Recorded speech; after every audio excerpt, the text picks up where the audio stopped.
telah menjual barang curiannya kepada orang lain.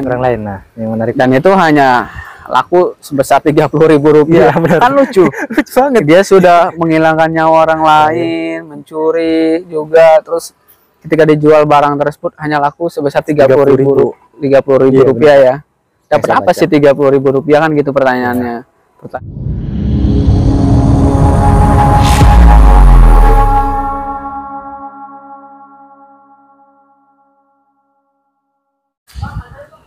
Halo rekan-rekan semua, kembali lagi di channel YouTube Edwin and Partners Law Firm. Nah, kali ini saya ditemani oleh salah satu advokat dari firma hukum Edwin and Partner, yaitu Bapak Seru Anwar SH. Nah, kali ini kita akan membahas mengenai seputar hukum yang tentunya yang lagi hangat-hangatnya yang dibahas di daerah, khususnya di daerah Tangsel, Tangerang Selatan, yaitu terkait adanya penghuni kos wanita yang meninggal ditikam oleh pria, yang si pria ini ternyata adalah pelaku dari pencurian. Nah, saya akan menggambarkan terlebih dahulu kronologisnya ya teman-teman semua terkait kronologis dari pembunuhan ini. Lalu kita akan kupas mengenai aspek hukumnya seperti apa. Nah, dari yang saya baca-baca dari beberapa artikel atau media, nah kronologisnya ini si pencuri ini, si pelaku ini, dia niatnya ingin mencuri handphone di sebuah kos-kosan atau asrama putri. Nah, lalu ketika sudah masuk ke ruangan asrama putri, Pak, nah, lalu si penghuni kos ini ternyata belum tidur. Nah, belum tidur. Ketika dia masuk, lalu kagetlah dari si orang penghuni kos ini, ada pria masuk kamarnya. Lalu diambil handphone. Nah, cuman karena teriakan ini, si pelaku ini kaget dan ketakutan juga, diteriakin bahwasanya maling, ada maling. Nah, lalu ketika diteriakin, si laki ini kan otomatis dia takut, ada rasa khawatir. Lalu di dapur yang saya baca ini ada sebelah pisau, Pak. Nah, lalu ditusuklah di bagian perutnya. Nah, lalu setelah ditusuk, dia langsung keluar. Dia nggak sadar kalau si korban ini sampai meninggal, Pak. Nah, lalu dia lari ke daerah, masih di sekitaran Tangerang Selatan sih, Pak. Masih daerah Tangerang Selatan. Dan ternyata handphonenya itu laku hanya sebesar Rp30.000, Pak. Nah, hanya sebesar Rp30.000 dia sampai membunuh nyawa orang lain. Nah, yang jadi pertanyaannya adalah, Pak, bagaimana sih, Pak, terkait pidana bagi orang yang membunuh padahal dia tidak ada rencana terlebih dahulu, cuman dia hanya sebagai spontanitas, Pak? Oke. Menarik sih kalau memang kita gali secara dalam gitu loh.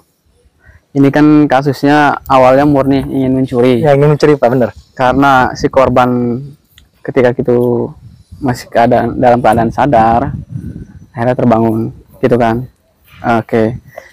Akhirnya karena si pelaku ini merasa khawatir dan takut terhadap apa yang akan dilakukan si korban ini, akhirnya si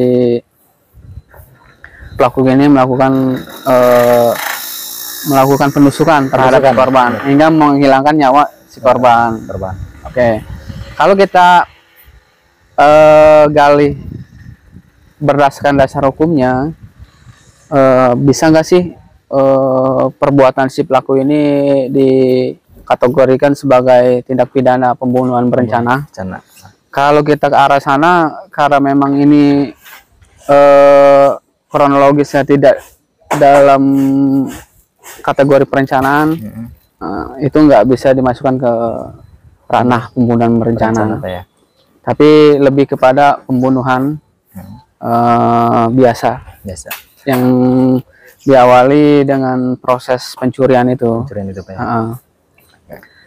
Berarti ini hanya murni gitu kan, murni dari pembunuhan, tidak ada berencana, dia ini hanya sebatas spontanitas, ada rasa khawatir dari si pelaku ini khawatir takut ketahuan kalau Ya. teriakin, khawatir dari si pelaku ini teriakin maling lalu menimbulkan kegaduhan di sekelilingnya, lalu dia masuklah gitu kan.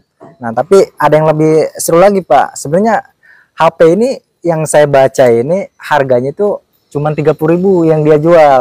Nah yang saya ingin pertanyakan ini kan dia jual ke penadah. Nah kalau seandainya si penadah ini tidak tahu bahwasanya HP ini berasal dari pencurian itu Pak, nah dia kan hanya sebatas penerima barang yang menjual barang, saya beli barangnya gitu kan, dia tidak menanyakan misalkan ini barang asli dari mana atau dari mana gitu. Oke.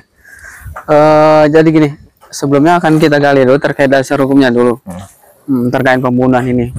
Kalau seandainya memang itu real murni pembunuhan ini tidak dilakukan secara terencana oleh si pelaku, ya pelaku itu nanti tidak akan bisa dikenakan pasal pembunuhan berencana.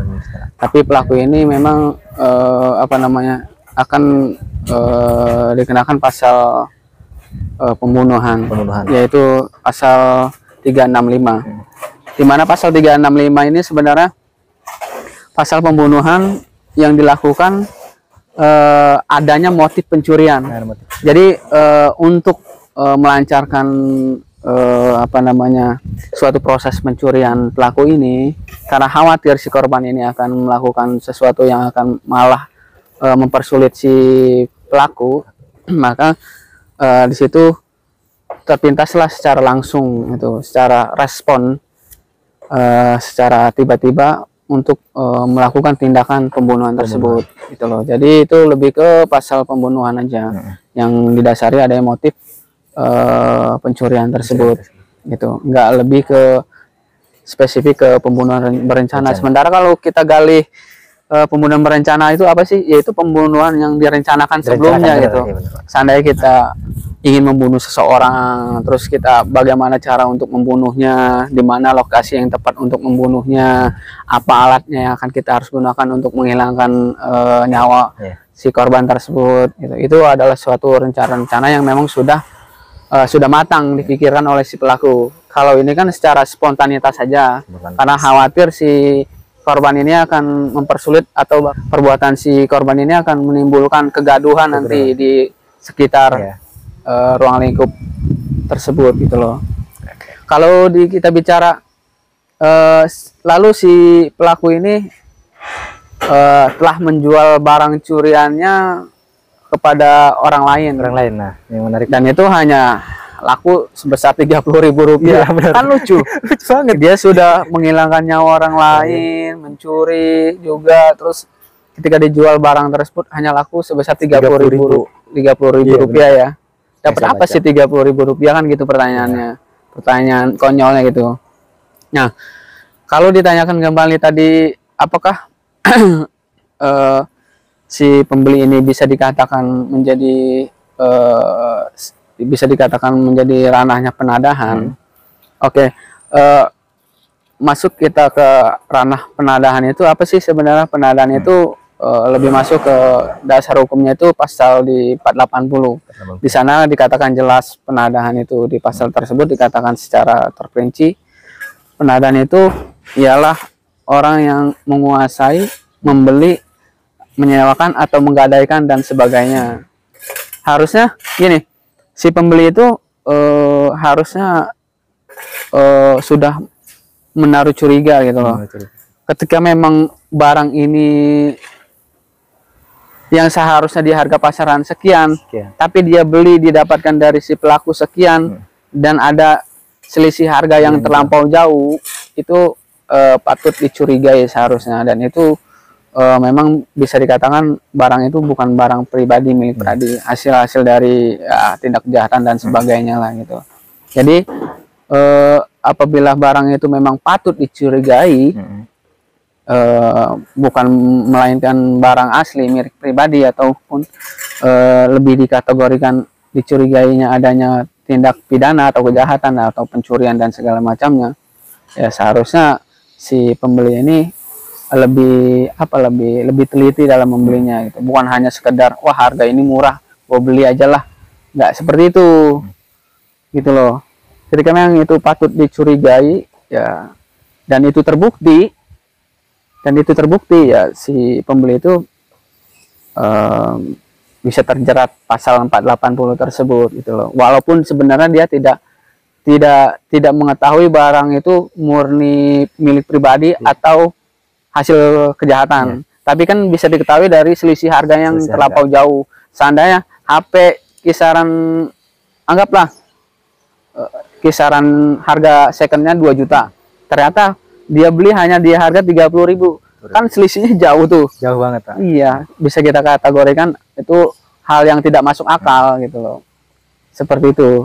Berarti perlu kita ingatkan kembali, Pak ya, bagi yang penjual HP gitu kan ya, atau yang menerima HP, apabila mencurigai bahwasanya kalau HP itu di harga di pasaran misalkan harganya 400.000 lalu dijual dengan harga 50.000, itu kan patut kita curigai. Ya, awalnya memang harus berdasarkan dari awalnya dari sebuah kecurigaan, Pak ya.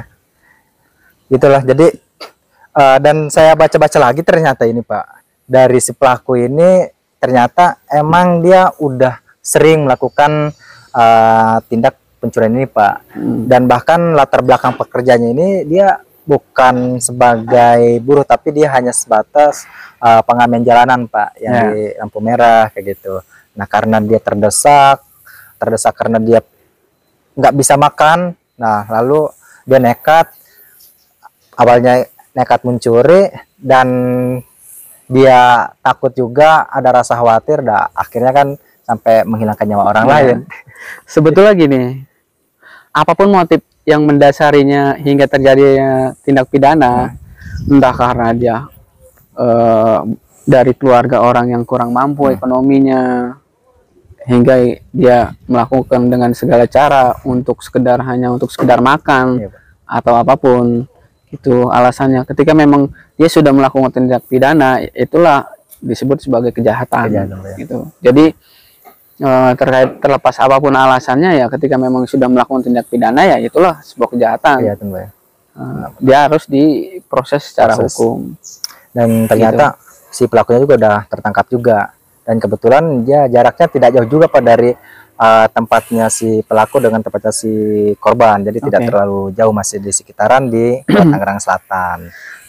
Satu lagi ada yang ini terlewat, ketika memang si pembeli itu melakukan bertransaksi dengan si pelaku di harga yang memang tidak normal, ketika memang itu dikategorikan sebagai penadahan, nanti pihak kepolisian juga harus bisa membuktikan bahwa itu memang barang-barang tersebut hasil dari tindak kejahatan. Ketika memang ditemui unsur terpenuhi 480, ya si pembeli tersebut bisa masuk ke ranah sana, Pak ya. Gitu. Ya, berarti teman-teman juga, apabila teman-teman yang saat ini sering menjual handphone atau menerima handphone dari si penjual, ya teman-teman harus patut dicurigai kalau HP itu dijual dari harga pasaran. Nah, sebenarnya segini, bukan hanya sekedar barang elektronik aja ya yang sering beredar dengan harga-harga yang di bawah pasaran banget. Ya, contohnya seperti kendaraan roda 2, kendaraan roda 4, dan barang-barang elektronik yang lainnya gitu loh. Ketika memang kita merasa sebagai pembeli nih, kita mau membeli barang sesuatu dengan seseorang, dan harga itu kita rasa sangat jauh dari harga pasaran yang seharusnya, itu berpuluh-puluh kali lipat di bawahnya gitu. Ya kita harus menaruh kecurigaan, ini barangnya asli atau barang dari sesuatu yang tidak halal gitu loh. Ya, itu harus kita curigai, bukan berarti nanti gua beli dengan harga murah, dari mana lagi gua harus dapat, ya kan? Tapi kita lihat lagi nanti efek kedepannya seperti apa, nanti itu akan berefek yang tidak baik juga kedepannya untuk diri kita sendiri gitu loh. Jadi kita harus lebih selektif lah ketika memang memilih barang dan membeli barang-barang dari orang lain gitu. Mungkin itu saja, Pak, yang kita sharingkan lah kepada teman-teman semua. Mungkin kalau nanti teman-teman ada pertanyaan dari teman-teman, bisa tulis di kolom komentar, dan jangan lupa di subscribe channel YouTube kita. Dan teman-teman atau ingin memiliki barang dan membeli barang dari seseorang, ketika memang barang itu ternyata kita lihat harganya sangat jauh dari harga pasaran, yang paling utama adalah kita cross check dulu.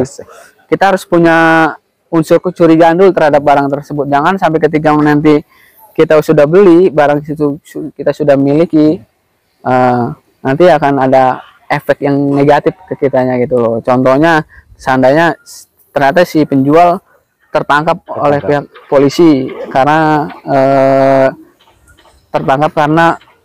jelas barang itu hasil curian. Nah, barang itu ternyata kita beli.